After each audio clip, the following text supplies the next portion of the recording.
영화의 한 장면을 잠시 소개해 드릴까 합니다. 프랭크 대 하나님, 프랭크 vs 갓이라는 제목의 영화인데요. 이 영화 속의 대사가 참 인상적이어서 잠시 소개해 드리려고 합니다. 제가 대사의 내용을 우리말 표현으로 약간 각색을 했습니다. 한 법정에서 변호사가 늙은 신부에게 질문하고 또 답을 하는 장면입니다. 변호사가 노신부에게 무거운 질문을 던집니다. 신부님, 왜 좋은 사람에게 나쁜 일이 일어나는 겁니까? 신부는 답합니다. 그 질문에 답하려면 알 수 없는 것을 먼저 알아야 합니다. 하나님의 뜻입니다. 때로는 우리에게 일어나는 비극의 의미를 이해하기 어려울 수 있습니다. 그러나 믿음이 있으면 모든 비극에는 의미가 있음을 알게 됩니다. 변호사는 질문을 이어갔습니다. 신부님, 사람을 사랑하시는 하나님이 왜 이런 비극이 일어나는 것을 내버려 두는 것일까요?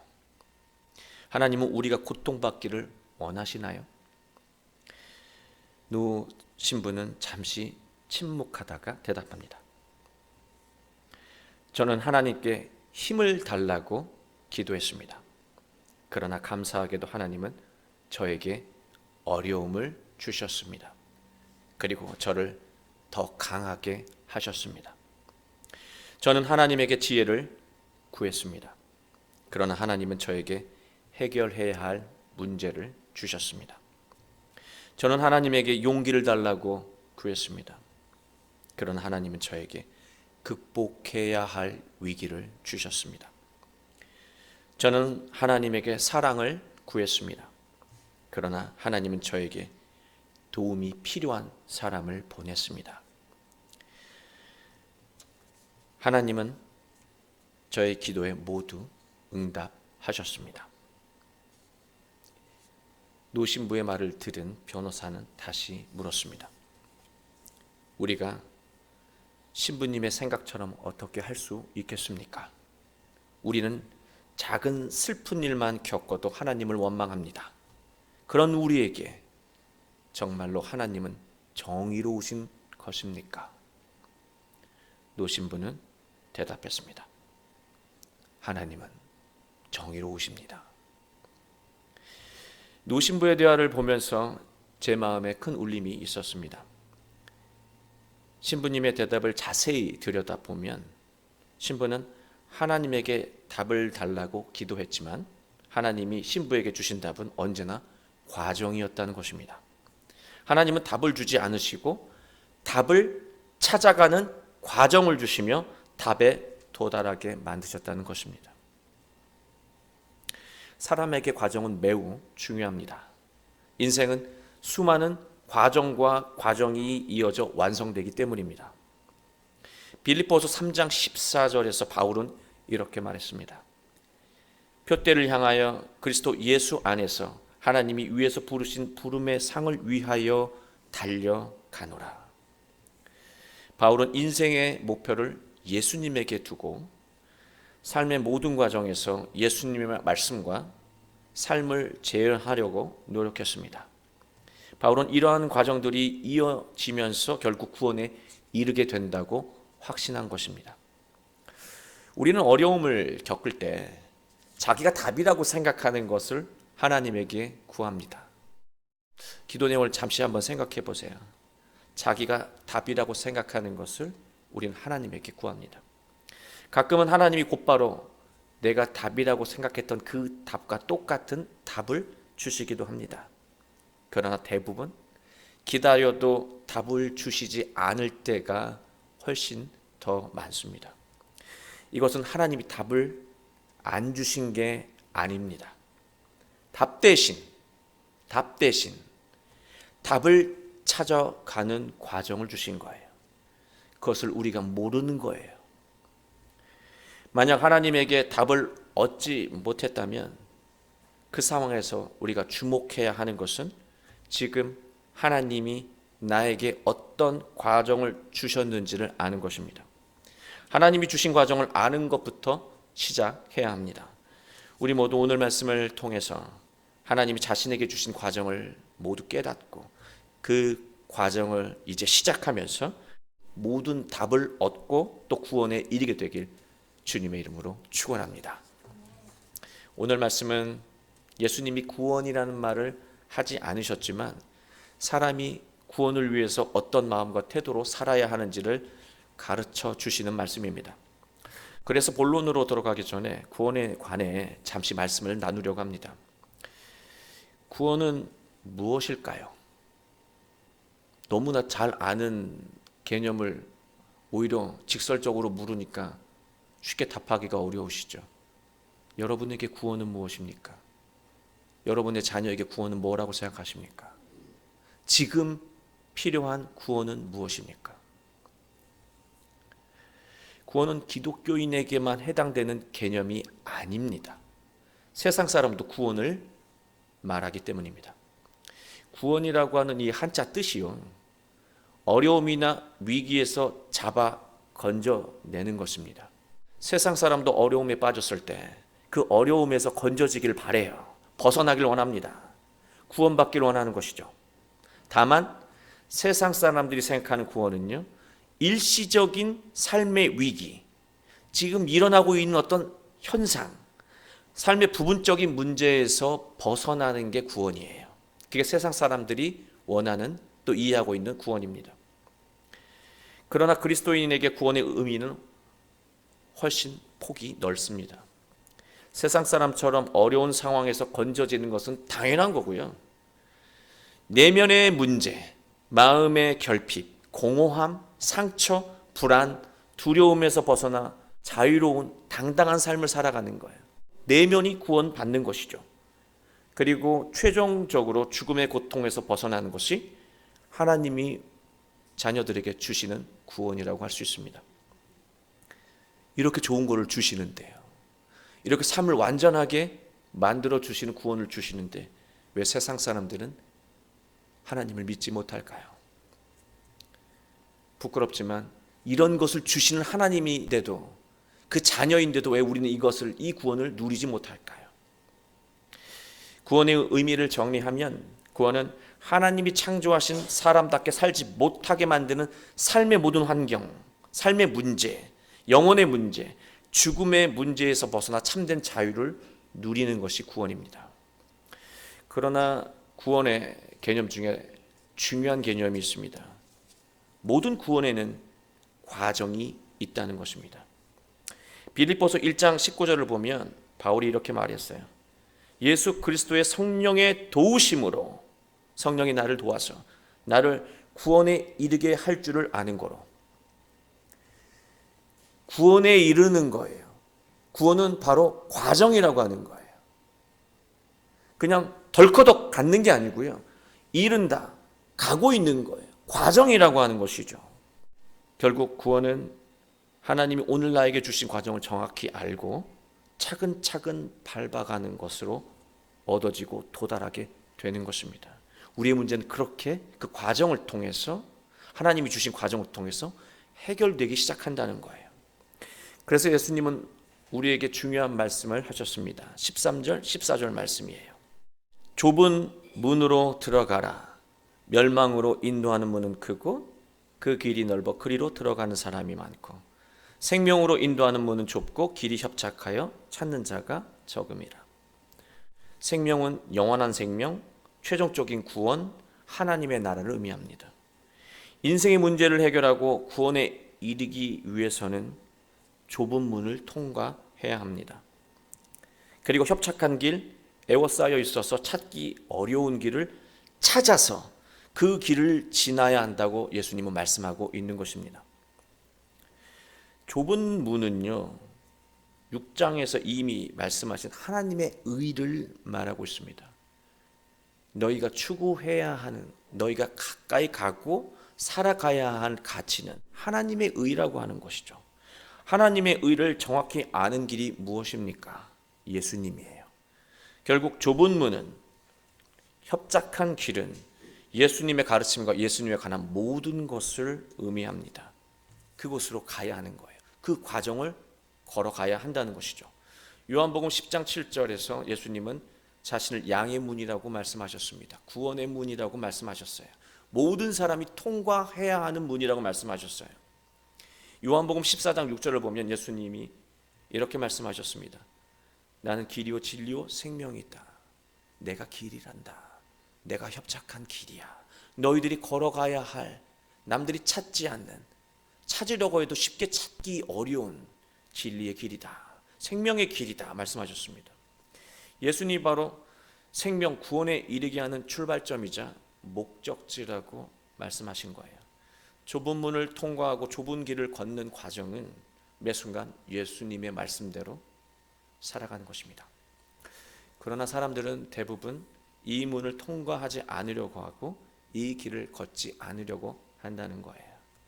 그 이유가요, 문이 좁고 길이 에워싸여 있어서, 협착해서 막 가려져 있어서 찾지 못하기 때문이라고 말하고 있습니다.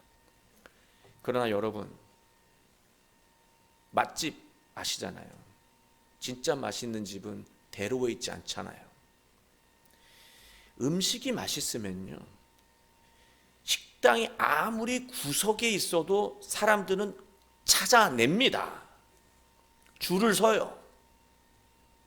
그런데 왜 예수님, 생명의 예수님, 구원을 주신 예수님이 왜 찾기 어려운 것일까? 왜 사람들이 가지 않는 것일까? 예수님의 말씀과 방식이요, 세상 사람들의 입맛에 맞지 않는 거예요. 예수님이 말씀하시면 맛이 없는 거예요. 왜 세상 사람들이 예수님의 말씀과 방식을 싫어할까요? 그 이유가 13절에서 나오는 것입니다. 13절 띄워주세요. 13절을 보시면 좁은 문이라고 그랬잖아요. 이 좁다라고 하는 스테노스라고 하는 단어의 뜻을 보면요, 답답하다라는 뜻이 있습니다. 세상 사람들에게 예수님의 말씀과 방식은요, 어떻게 보여요? 답답해요. 한심해 보인다는 거예요. 조그만 세상의 지식으로 똑똑한 사람은 예수님의 방식은 한심하고 답답하게 보이고 들린다는 것이죠. 지금 겪고 있는 이 어려움을 예수님의 말씀으로 해결한다고 이 방식은, 이 말씀은 실제적으로 나에게 도움이 되지 않는다고 생각합니다. 왜 그렇게 보이고 들릴까? 구원으로 가는 길, 생명으로 가는 과정은 당연히 살리는 과정일 거예요. 살아있는 것을 살리기 위해서는 반드시 희생이 필요합니다. 우리가 먹고 있는 것은 살아있던 것들이에요. 우리가 살려면 앞으로도 수없이 살아있는 것을 잡아 먹어야 합니다. 예수님은 자신의 모든 것을 희생한 십자가의 사랑으로 세상을 구원하셨고 영원한 생명에 이르는 길을 열어주셨습니다. 예수님이 보여주신 과정은요, 나도 살고 남도 사는 상생의 길입니다. 그러나 세상 사람의 눈에는요, 나만 죽는 길로 보인다는 거예요.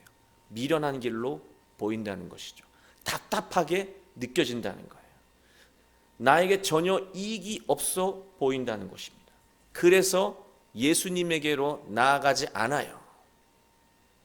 협착해서 진짜 안 보이는 게 아니라요, 그냥 관심이 없으면요, 아무리 곁에서 외쳐도 안 들린다는 거예요. 우리는 누군가를 살리기 위해 자신을 희생하며 사랑하기보다요, 자신을 위해 누군가를 희생시키거나 희생하는 것을 모르는 척 하는 것에 익숙합니다. 나를 위해 누군가 희생하고 있는데 아는 척하면 또 힘드니까 모른 척하는 것에 익숙하다라고 하는 거예요. 타인의 희생, 타인의 죽음만 부르며 살아가고 있는 것이죠. 이처럼 평생 죽음을 부르며 살아온 인생은 그 끝도 멸망이 있고 영원한 죽음이라고 예수님은 말씀하고 있는 것입니다. 죽음의 길을 걸어가고 있는데 그 마지막 종착역이 죽음이지 어떻게 거기서 생명이 나오겠어요? 살리는 길을 걸어가는 자의 그 삶의 마지막 종착역이 영원한 생명이에요. 또 우리는 관계 속에서 일어난 어려움에 대해서는 상대를 이겨야 해결된다고 생각합니다. 누군가를 말싸움으로 이기고, 누군가를 지식으로 이기고, 누군가를 가진 것으로 이기고 상대의 길을 죽여버립니다. 이것으로 잠깐의 승리감을 느낄 수 있는지는 모르지만 상대가 겪었던 아픔을 본인도 반드시 겪게 된다는 것입니다. 이게 세상을 다스리시는 하나님의 방식이에요. 이게 하나님의 방식이라고 하는 거예요. 예수님은 사람은 물질을 소유하는 것으로 만족할 수 없는 존재이기 때문에 제발 물질 소유에 목매며 살지 말고 하나님의 말씀으로 채우며 살아야 한다고 가르치셨습니다. 그러나 돈만 있으면 모든 문제가 사라질 거라고 여기는 사람에게는요, 이런 예수님의 말씀은 세상 물정 모르는 그저 답답하고 한가한 말처럼 들린다는 거예요. 때때로 우리도 그런 생각 들 때 있지 않습니까? 돈은 분명히 필요합니다. 돈을 써야 살 수 있기 때문이죠. 그러나 항상 돈 하며 사는 것은 다른 일이에요. 항상 돈 하면서 모든 가치와 시간과 관계와 모든 일들을 돈으로 환산하는 사람은 돈의 가치에는 눈이 밝아서 어느 정도 모을지는 모르겠지만 진짜 소중한 가치를 놓치고 잃어버리게 된다는 거예요. 더 나아가서 사람을 돈을 위한 도구로 여기게 된다는 것이죠. 더 무서운 것은요, 나에게 돈만 준다면 나를 도구로 사용해도 상관없다고 여기며 살아가게 된다는 거예요. 돈을 벌기 위해서 자신을 함부로 대도 상관없다고 여기는 거예요. 존엄성을 잃어버린 채 살아가게 되는 것이죠. 이러한 지경이 되면 영혼이 파괴되고 인생도 망가지게 된다는 거예요. 이 멸망이라는 단어가 굉장히 고잖아요. 근데 이 멸망이라고 하는 단어가 아폴레이아라고 하는 단어는요, 파괴된다는 뜻이에요. 이런 상태로 살게 되면 영혼이 파괴되고 삶이 파괴되고 가정이 파괴되고 내 미래도 파괴된다고 예수님은 우리에게 가르쳐주고 있는 것입니다. 돈으로 맺은 관계는 반드시 파국으로 끝납니다. 또 누군가의 소모품으로 살아온 인생은 공허할 수밖에 없습니다. 역할을 다한 소모품은 반드시 버려지기 때문입니다. 소중한 가치를 잃은 인생은 슬플 수밖에 없는 거예요. 이처럼 인생의 위기를 세상의 방식으로 해결하면 그것은요, 해결한 게 아니에요. 실제적으로 근본적으로 해결한 게 아닙니다. 반드시 똑같은 문제를 다시 겪거나 더 큰 문제를 겪게 된다는 거예요. 인생의 위기에서 구원하는 문과 길은 오직 예수님 뿐입니다. 세상의 말과 방식은 자신을 파괴한다는 것을 기억해야 합니다. 나만 파괴되는 게 아니라 내 주변의 모든 가족과 형제 자매, 자녀까지 다 파괴된다는 거예요. 그렇다면 예수님의 방식인지 아닌지 우리가 분별할 수 있어야 되잖아요. 예수님의 방식인지 아닌지 우리가 분별하고 살아야 되지 않겠습니까? 어떻게 분별할 수 있을까? 예수님의 방식은요, 본인만 사는 게 없어요. 나는 사는데 다른 사람이 희생된다? 그거 예수님의 방식이 아니에요. 나만 사는 방식은 절대로 예수님의 방식이 아니라고 하는 거예요. 예수님은 언제나 모두가 사는 방식, 상생의 길을 걷게 하신다는 거예요. 그리고 예수님의 방식 안에는요, 반드시 구체적인 자기 희생과 헌신의 과정이 있다는 거예요. 나의 헌신과 희생의 과정이 없는 방식, 타인의 희생과 헌신만 있는 방식은 절대로 나에게 하나님의 방식이 아니라고 하는 거예요. 예수님의 방식이 아니라고 하는 것이죠. 우리가 좋은 생각만 하고 걱정만 하고 구체적인 희생과 헌신을 하지 않는다면 그건 예수님의 방식이 아니라고 하는 거예요. 오히려 멸망으로 이끄는 세상의 방식일 수 있다는 것을 기억하시기 바랍니다. 예수님의 방식은 상대에게 기쁨을 주기 위해 자기 것을 나누고 절망에 빠진 사람에게 희망을 주기에 헌신하고 기회를 얻지 못한 사람에게 기회를 양보하고 자기 주장을 말하기보다 상대의 말을 경청하고 갈등이 생겼을 때 이기기보다 지는 쪽을 택해주고, 언제나 상대를 높여주며 사랑받기보다 사랑하는 것을 좋아한다는 것입니다. 자기 희생 헌신이 있는 과정에서, 자기에게 필요한 수고가 있는 과정에서 인생의 문제가 해결됐고 관계의 문제도 회복된다는 것입니다. 15절을 보면 예수님은 거짓 선지자들을 삼가라고 말씀하셨잖아요. 그 위에 쭉 열매와 관계에서 말씀하셨잖아요. 거짓 선지자가 말하는 구원은요, 하나님의 말씀처럼 포장하고 있고 신앙의 말씀처럼 포장하고 있지만 세상의 방식과 똑같다라고 하는 거예요. 자기만 사는 이기적인 길과 자기 희생과 헌신의 과정이 없는 방법을 말한다는 것이죠. 그러니 이 말을 하면 우리가 매력적으로 느낄까요? 안 느낄까요? 나 수고할 일이 없는데 이 말씀대로 한다면, 또 게다가 또 신앙의 말처럼 들려요. 덥석 하나님의 말씀, 예수님의 방식이라고 생각하고 그 방식대로 살아갈 수 있어요. 먼저 거짓 선지자가 잘못된 것이지만 거짓 선지자를 따라가는 그 욕심, 거짓 선지자의 말에 매력을 느끼는 그 욕망이 본인을 파괴하게 만든다는 것이죠. 예수님이 이 말씀을 하신 이유는요, 거짓 선지자를 삼가라고 하는 것에도 초점이 있지만요, 너희가 그들이 말하는 것을 달콤하게 여기며 따라가게 되고 현혹되면 너희들도 거짓 선지자가 소멸될 때 함께 열매가 없기 때문에, 아름다운 열매가 없기 때문에 너희도 똑같이 불타 없어질 것이라고 19절에 말씀하신 거예요. 예수님은 그만큼 신중하고 조심해야 한다고 당부하신 것입니다. 예수님은 씨를 심고 열매를 거두는 인과관계로 또 구원을 설명하셨습니다. 마지막 생명의 열매는요, 생명의 씨앗을 삶 가운데 심어가는 과정에 있는 사람이 이루게 되는 것을 말하고 있어요. 타인을 살리며 생명의 씨앗을 심어온 사람은 영원한 생명의 열매를 맺게 되지만, 가시나무나 엉겅퀴처럼 타인의 마음을 찌르고 괴롭히며 죽음의 씨앗을 심어온 사람은 영원한 죽음의 열매를 맺게 된다는 거예요. 뿌린 대로 거두게 되는 것이죠. 그러니 지금 무엇을 뿌려야 하는 것인가? 지금 내가 어떤 과정을 살아야 하는지 우리가 정확하게 해야 하는 거예요. 이 과정을 통해서 우리가 앞으로 이루게 될 구원과 열매가 달라진다는 거예요. 그만큼 오늘 주신 과정을 깨닫고 사는 것이 중요한 것입니다. 우리가 하나님에게 기도해도 답을 얻지 못하는 이유는요, 우리가 구원의 문 앞까지만 가고 문을 통과하지 않기 때문입니다. 길 앞까지만 가고 길을 걷지 않기 때문입니다. 예수님 앞으로 나아가기만 하고 예수님과 함께하는 과정을 하지 않기 때문입니다. 그래서 신앙의 능력을 충분히 경험할 수 있는 존재임에도 불구하고 신앙생활 속에서 신앙의 능력을 경험하지 못한 채 살아갑니다. 아예 나중에는 이게 신앙생활인가 싶어가지고요, 체념하고 무력한 신앙인으로 살아가고 만다는 거예요.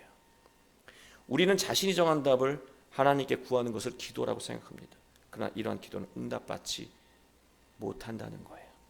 기도는 자신의 답을 하나님께 구하는 것이 아니라 하나님의 답을 찾는 과정이라고 하는 거예요. 지금 하나님이 나에게 주신 희생과 헌신, 그 수고의 과정이 무엇인지 하나님께 여쭈는 과정이 기도라고 하는 것입니다. 우리가 기도를 통해서 온전히 깨달은 자기 희생과 헌신의 과정을 차근차근 밟아간다면, 자신을 향한 하나님의 뜻을 또 이루어 간다면 우리는 모든 어려움과 문제에서 벗어나 감동적인 인생을 살게 될 것입니다. 하나님, 공부를 잘하고 싶습니다 라고 기도한 젊은 학생이 있다면 하나님은 공부하는 과정을 즐거움으로 이행해야 한다라고 하는 것을 일깨워 주실 거예요. 하나님, 돈이 좀 있으면 행복할 것 같습니다 라고 기도하는 분이 있다면 어쩌면 하나님은 돈으로 해결할 수 없는 일을 주시면서 돈이 전부가 아니라고 하는, 돈으로 행복을 얻을 수 없다는 그 과정을 주실 수도 있습니다. 모든 과정 속에서 그 과정의 의미를 깨닫고 살아가면 우리는 궁극적인 구원과 삶의 어려움을 해결할 수 있다는 말씀입니다. 사랑하는 교회 여러분, 기도에도 삶의 어려움이 지속되거나 삶의 문제에 대해 아직 답을 얻지 못하고 있다면 답이 아니라 하나님이 나에게 주신 과정이 무엇인지부터 구해야 합니다. 우리가 하나님이 주신 과정의 의미를 깨닫고 믿음으로 차근차근 그 과정을 밟아간다면 하나님은 우리를 위험에서 구원하시고 감동적인 인생으로 인도해 주실 것입니다. 우리 모두 모든 과정에서 예수님의 모습을 재현하며 함께하며 복되고 귀한 인생, 가정, 교회를 이루어 가시길 주 예수 그리스도의 이름으로 축원합니다.